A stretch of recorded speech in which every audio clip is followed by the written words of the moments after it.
All right, who watched the big game last Sunday? Not everybody. Well, I know you watched it, Rob. Even though your boys weren't in it, I'm sure you watched it.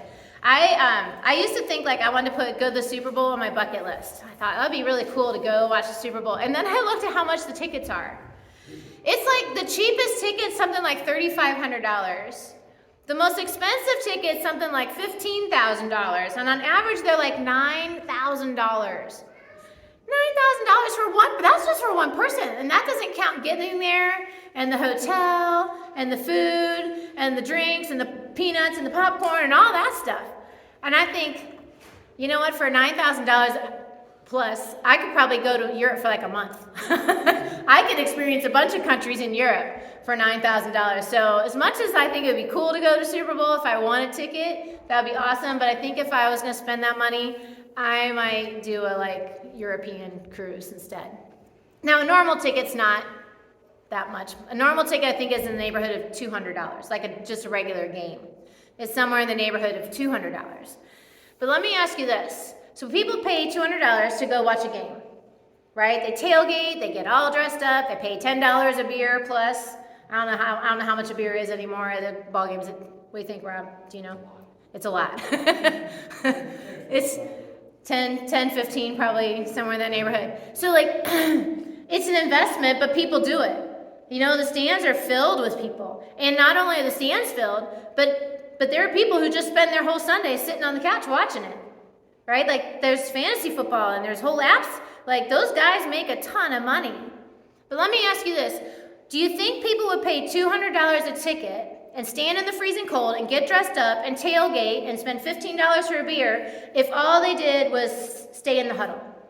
If the teams both went on this field and got in a huddle and were like, and then went home, would people pay $200? There's no way. I don't even know if people would pay $200 to watch an inter-squad scrimmage. Probably not. They might pay a little bit of money to watch an inter-squad scrimmage, but I don't think they'd pay $200 a ticket to just watch the team play themselves. We spend that kind of money to watch sports because we want to see the action. We don't know who's going to win. We want to see who's going to best the other team today. You know, we want to watch two teams go at it and see who's going to come out victorious. But you know what? Like, we're on a team. All of us in this room are on a team. We're on the team of Christ. And Christ had a team.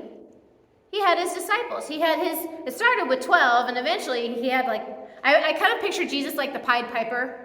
You know, like walking through the cities, like with like all the people like coming out and like Forrest Gump. If you guys watch Forrest, I watched that recently. He's running, and the people all start running. He's got this huge crowd of people, and finally he's like, "I'm tired. I'm going home." And they're like, "What? Like we just followed you." And I think of Jesus like that. As Jesus went from city to city, every time he went somewhere, he made new friends, and he had a whole entourage of people following him. He had his team. And the point of his ministry wasn't just to gather a team and they could get in a huddle and hang out. The point was he was saving people. He was taking people from basically the other team, if you will, and getting them to join his team. And when eventually he got to a point, he's like, all right, guys, I've been your coach all this time. It's time for you guys to go be coaches now. I have taught you. And now it's time for you guys to all go be coaches yourselves.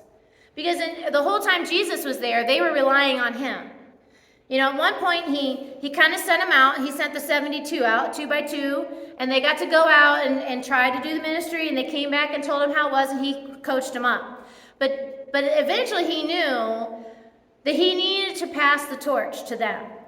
You know, I was a cheerleader in high school, and now I'm a cheerleading coach. And I'm now coaching one of my cheerleaders. And eventually I'm going to pass the torch to her. And eventually she's going to pass the torch to others. And multiple of my former cheerleaders are coaching LYF. Like some of the kids of the parents in this room, their kids are being coached by the girls I coached. And that's just really cool. And that's how it's supposed to work. We're not supposed to get in our huddle, and then once we have a nice little chat, and play a little inter-squad scrimmage, take our ball, and go home. As Christians, our job is to get in the huddle and learn, and then go out and replicate and make new coaches, right? And so Jesus shows us this. And as Jesus is getting ready to leave, so this scene happens. Jesus has died and rose again. He has been on the earth for another 40 days, and he's about to go into heaven for good, okay? And so he's giving, I realized today as I was reading in Luke that a lot of times these leaders had ascending, if you will. Like when Moses was in the desert, right before Moses died, he had a big speech, and he went over all the rules again, and he was like, all right, go. You guys go. I've taught you what you need to know. Go out and do it yourself. And Jesus did the same thing. Jesus did it at the Last Supper, and Jesus did it again right before he ascended into heaven. He's like, all right, guys, this is it. This is really it. The other one was like a baby one. It was like a baby sending. This is like the real deal. I am leaving. You guys need to go. I need you guys to break out of the huddle and get out there and start finding your own teams. And so he says, therefore, go. He had just told them all authority in heaven and on earth is his. He says, therefore, go. Make disciples of all nations. Make coaches of all nations. Baptize them in the name of the Father and the Son and the Holy Spirit, and teach them to obey everything I have commanded you. And surely I am with you always to the end of the age. He's saying, I need you to get out there, and I need you to get your own team. I need you to become a coach. I'm going to be here. Not in body, but I will be here. You're going to hear my voice when you talk to the Spirit. He's going to help guide you, but I need you to do it now. Everything I've taught you, I have prepared you. I need you to do it your own way now. And so they did. They went out 2 by 2, and they picked up other people. Like Paul traveled with Barnabas. Barnabas was not one of the original 12. He picked up another guy, and the 2 of them went off, and he taught Barnabas. And then when Paul died, Barnabas did the same thing, and they replicated the system of replication. We are meant to be replicators of our faith.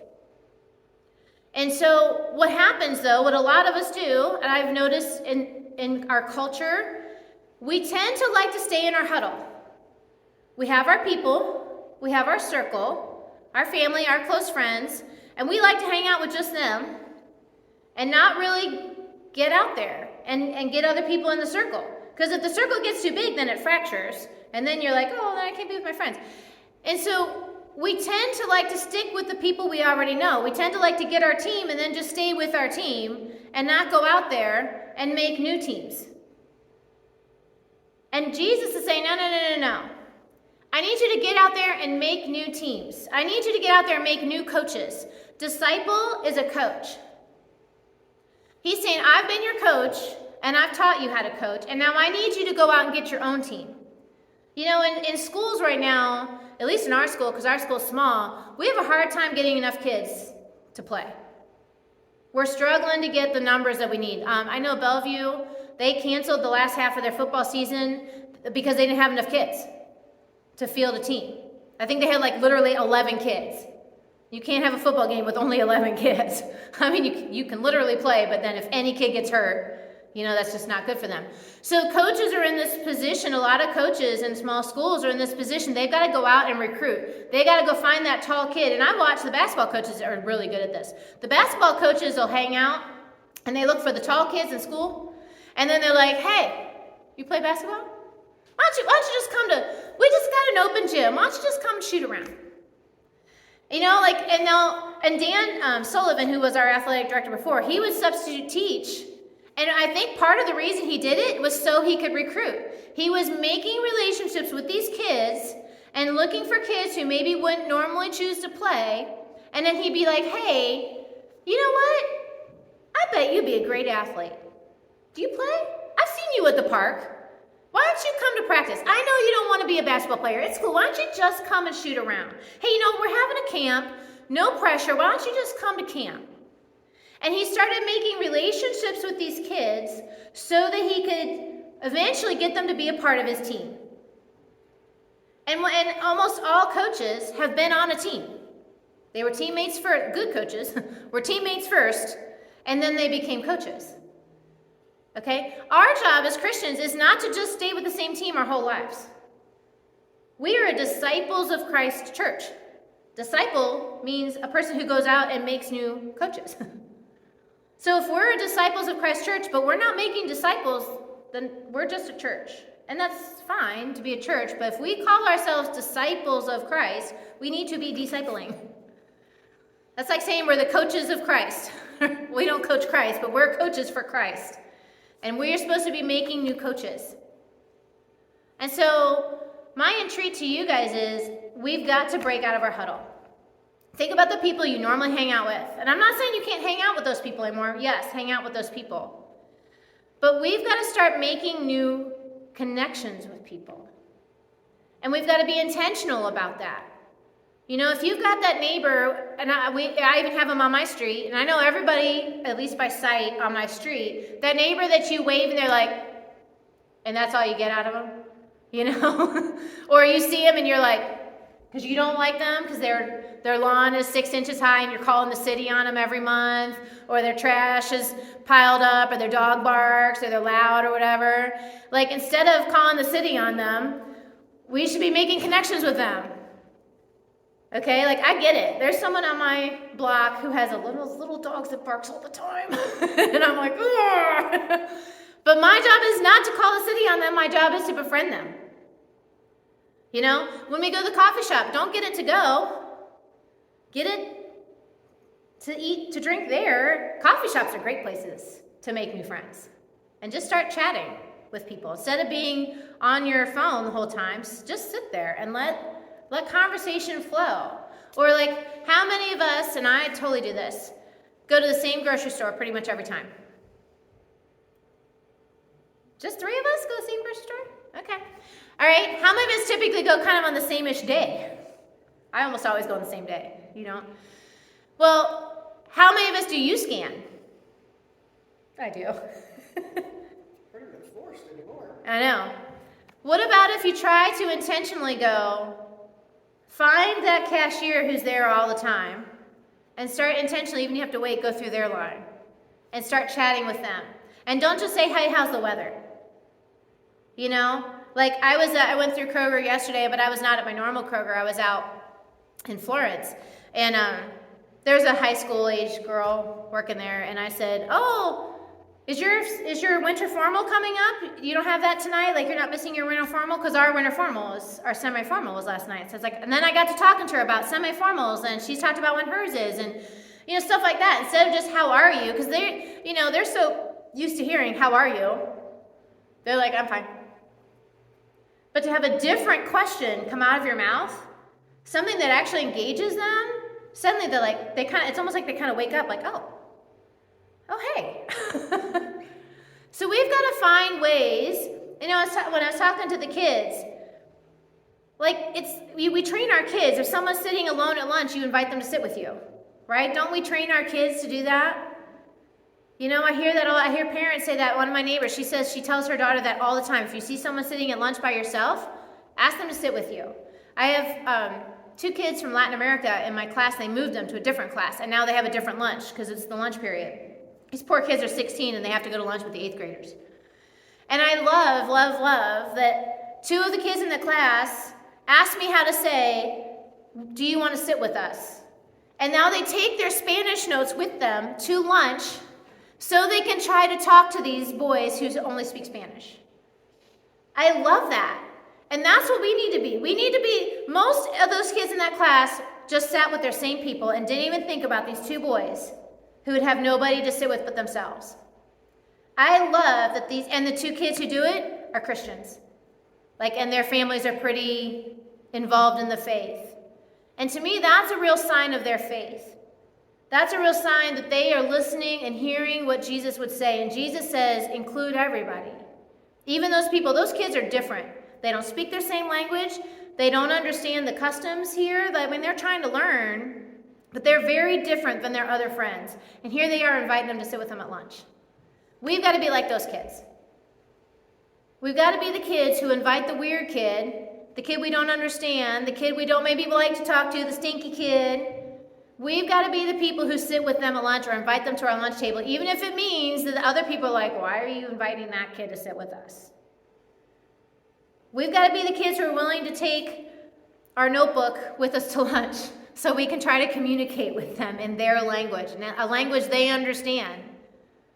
And so when we start a conversation, please do not be like, where do you go to church?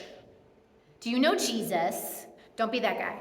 Not in the first conversation, at least. I mean, sometimes a conversation will lead it that way. But we're trying to make connections. We're trying to make relationships with people so that eventually we can start to work the conversation towards that. So we get to talking about how's it going, and they talk about how they're so stressed out because they've got all these things going on. And then you can say, oh, you know what? Hey, we're having a message on stress. I have found for me that I rely on Jesus, and that helps me through such stressful situations. If you want to come hear about it, come to church.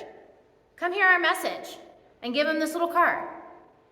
Or start to talk to them. They don't even have to come to this church, but start to talk to them about you know what? I went through a situation like that, and I don't think I could have gotten through if I wasn't for prayer.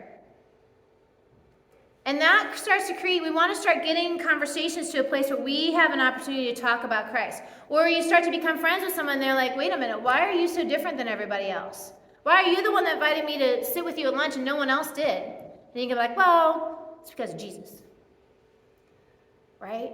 That's what our job is. Our job is to be huddle. Our job is to get out of the huddle and to make new disciples, to make new coaches. We are coaches. And our job is to make new coaches. Our job is to get people on our team so we can equip them so eventually they can become coaches as well. Okay? And this can be hard and scary and overwhelming. Even Paul must have thought so. And Paul went all over the world. I mean, once Paul was on fire for Jesus, he went literally all over the world. He got beat up a bunch of times. He got shipwrecked. He had all kinds of bad stuff happen to him. But even he must have felt nervous about it because he asked the people of Ephesus to pray for him. He says, pray for me, that wherever I speak, the words may be given so that I will fearlessly make known the mystery of the gospel. So for him to ask for this prayer tells me he was nervous about it. He was nervous about getting out of his huddle. He was nervous about being able to speak fearlessly. So maybe this is a prayer we need to pray ourselves. Lord, help me. Give me the words so that I can fearlessly make known the mystery of the gospel. Help me to break out of my huddle. Help me to find new friends. Give me favor. Last week, if you weren't here, last week I was here, we filled out these little cards. How many of you filled out your card? Yay. How many of you put it in a place where you'll see it? Good job. Are we praying it? Awesome. Okay, here's another prayer that we can kind of say to that. Give me the words so I can fearlessly make known the gospel wherever I go.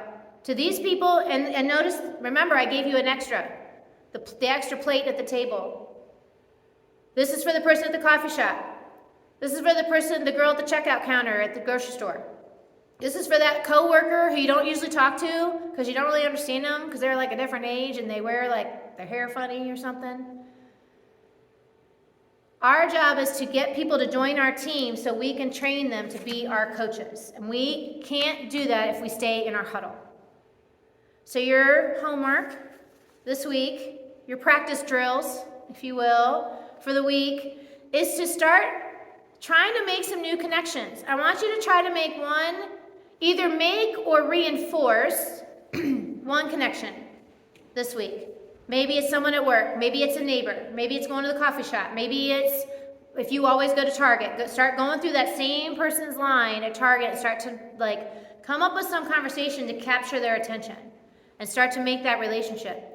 And as you make those relationships, then start looking for ways to kind of guide, not in a crafty way, the conversation towards spiritual stuff. So you can see where they are. So you have an opportunity to invite them to know who Christ is, whether it's here or anywhere.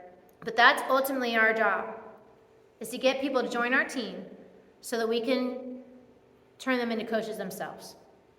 And all of God's people said, amen.